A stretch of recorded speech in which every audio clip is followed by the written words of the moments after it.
Hi there, Will Rice with the Tips team, bringing you another Google Workspace tip. A few years ago, Google created Google Calendar appointment slots, a way for outside users to book appointments with you. Recently, that's been replaced by their appointment schedule system.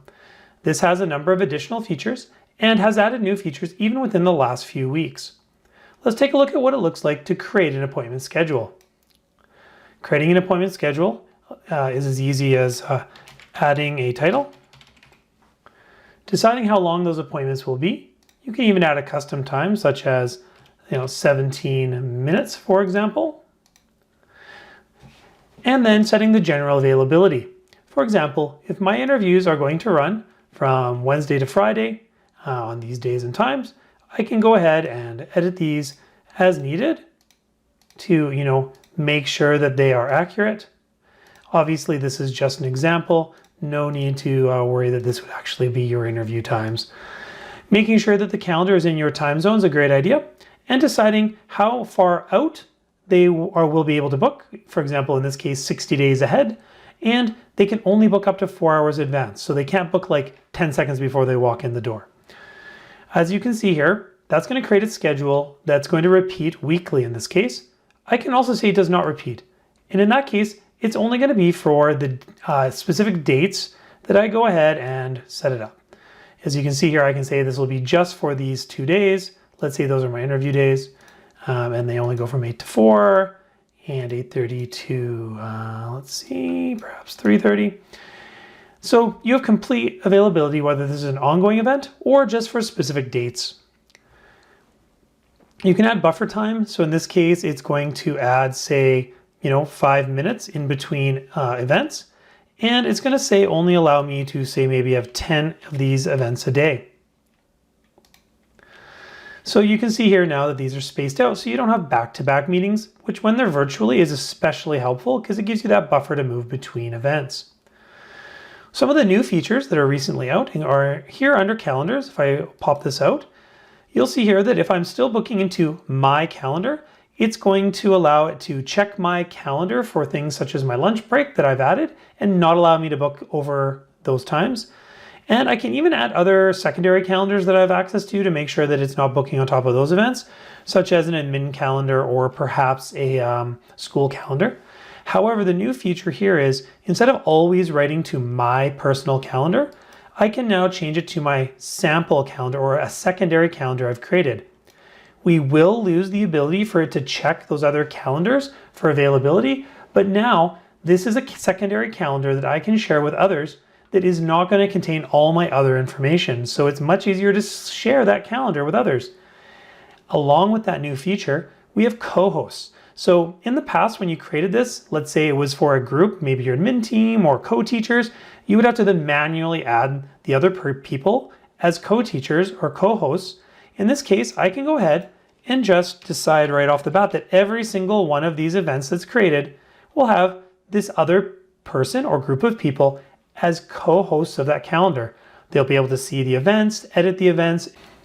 Heading on to the next screen, once we've set all those settings, brings us into where we want this to be. Selecting Google Meet will create a Meet link for each and every one of those. In person will allow you to add a location such as your school. We'll leave this as Google Meet for now. You can add a description about what the purpose of this meeting schedule, appointment schedule page will be for. You can ask people to give you information to book. It always defaults to first name, last name, and email address as required, but you can also add another item. This might be helpful, such as for interviews, if you would like to know which student this appointment's for. So this will allow and make it required. We'll ask the parents to give you their first and last name, their email address, but also the student's name. You can add as many items as you like, and you can even require email verification, which means the booking won't become live until they go to the email that's sent to them, to the email address provided, and click accept, and that will allow you to know that that email address is valid, which is especially helpful when you're doing a Google Meet video conference. Finally, and this is not a newer feature, but you can definitely consider, you can decide how you and the other people would like to get their reminders.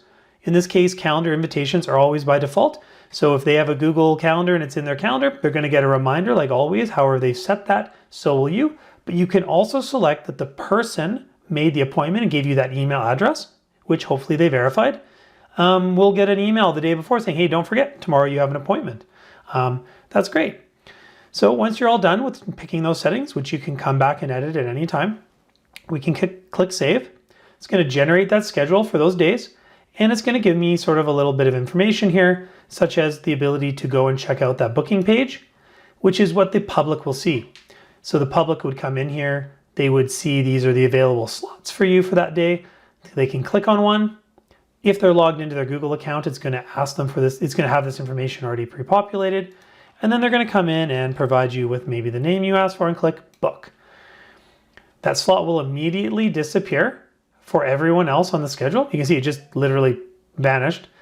And if you go back to your calendar, you'll now see that there's that booking that's been made. It's in your calendar because you are the owner, but it's also in that secondary calendar.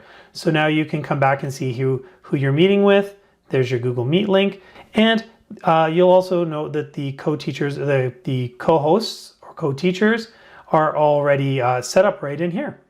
So if you need to cancel an appointment, you can do this. It'll send them a reminder, and you can always come back and click on any of these appointment slots, click Edit, and it's going to take you right back to that in wizard to help you change any of those settings you need to change. Hopefully, this gets you started with the new features in Google Calendar Appointment Schedule.